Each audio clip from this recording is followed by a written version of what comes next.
सब बात का देखा गया है जब कोई बंदा वजू करता होंदा है इशारे विच भी गल करदा है अपने बात का देखा गया बंदे ने हाथ ते डोरी पाई होंदी या अंगूठी पाई होंदी ऐसी तंग भी होंदी ते पानी नहीं जा सकदा या उन बारे की हुक्म है। तेरा सवाल किया गया है, सवाल है किया गया कि वुजू करते वक्त गल्ला करना एक ऐसा अमल है, इशारे ठीक है ना, इशारे करना वुजू करते हुए दुनियावी गल्ला करना। हाँ दीन दे मुताबिक कोई जरूरत है गल ओ कर लो, अगर ऐसी गल की ओदा ताल्लुक दीन दे नाल नहीं सी दुनिया दे नाल सी, ऐसी गल अगर असी कीती है ओदे नाल साडा वुजू ते हो जाएगा, क्योंकि वुजू करन लग्या इंसान दे चेहरा भी धुल गया, बाजू भी धुल गए ने, मसा भी हो गया, पैर भी धुप गए ने, फर्ज अदा हो गए ने, फर्ज अदा हो गए ने, फर्ज अदा हो गए तो वुजू हो जाएगा। लेकिन इन्ना है कि जो असी दुनियावी गल्लां कीतियां ना ते ए वुजू मकरू हो जाएगा, वुजू दे अंदर कराहत आ जाएगी। अल्लाह ते ओदे रसूल अलैहि सलातो वस्सलाम ने इस अमल नूं पसंद नहीं कीता। वुजू जड़ा है बल्कि जिहड़ियां वुजू दीयां दुआवां है ना कुरान और हदीस तो साबित ने, वो दुआवां पढ़ के इंसान नूं वुजू करना चाहिए। दूसरे नंबर ते रहा मसला है अगर इंसान ने मुंदरी पाई है, छल्ला वगैरह पाया है, ठीक है ना, या फर्ज करो मस्तूरात ने औरतां ने उन्होंने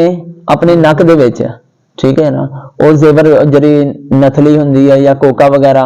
वो पाया होया है ते वुजू करन लग्या असी जरी मुंदरी पाई है ना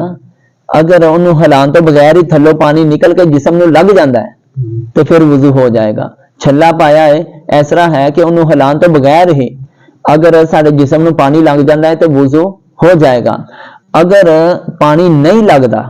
तो फिर असी इनू हिलाना है ताकि पानी जड़ा है ना थल्लों लंघे, पानी जड़ा है थल्लों लंघे, जिस्म नूं लग जाए, एक बाल दे बराबर भी जगह खुश्क ना रहे। अगर हिलान के बावजूद भी पानी नहीं थले जाता तो फिर उस नूं उतार के वुजू करना जरूरी है, क्योंकि एक वाल दे बराबर भी जगह खुश्क रह गई तो वुजू नहीं होएगा। ऐसे तरह वो इस्लामी मावा भैनां कि जिन्हां ने अपने नक दे विच नथली पाई हुंदी है या कोका वगैरह या जड़ा भी जेवर पाया हुंदा है, वुजू करन लग्या उन्हां नूं हरकत देना जरूरी है, नक दे हरकत देना जरूरी है। अगर असी वुजू ते कर लीता सराख भी खुला है लेकिन ओदे विचों असी पानी नूं ना बहाया तो गोया कि साडे जिस्म दा हिस्सा की होएगा खुश्क रह जाएगा, तो खुश्क रहने की वजह तो वुजू नहीं होएगा। तीसरे नंबर ते ए जरा कन्न दे विच पाए ने, अब हुण देखना ए कन्न जड़े ने चेहरे दे विच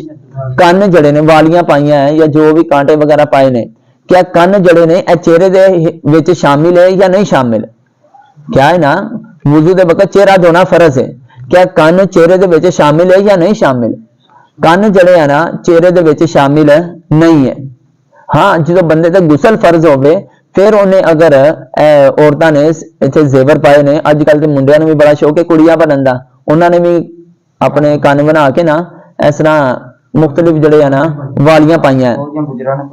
चलो जड़े भी ने बहरहाल, ठीक है ना, इस्लाम इस चीज की इजाजत नहीं देता, औरतां नाल मुशाबत हुंदी है ते हराम काम है। तो मकसद है कि जो गुसल फर्ज होया, क्योंकि वुजू दे विच कन्न धोना फर्ज नहीं हैगा। हाँ गुसल फर्ज होया तो फिर तुसी जो गुसल कर लगे हो ना तो ए जरे चाहे मर्द है चाहे औरत ने उन्हें कन्न दे विच सुराख कराए ने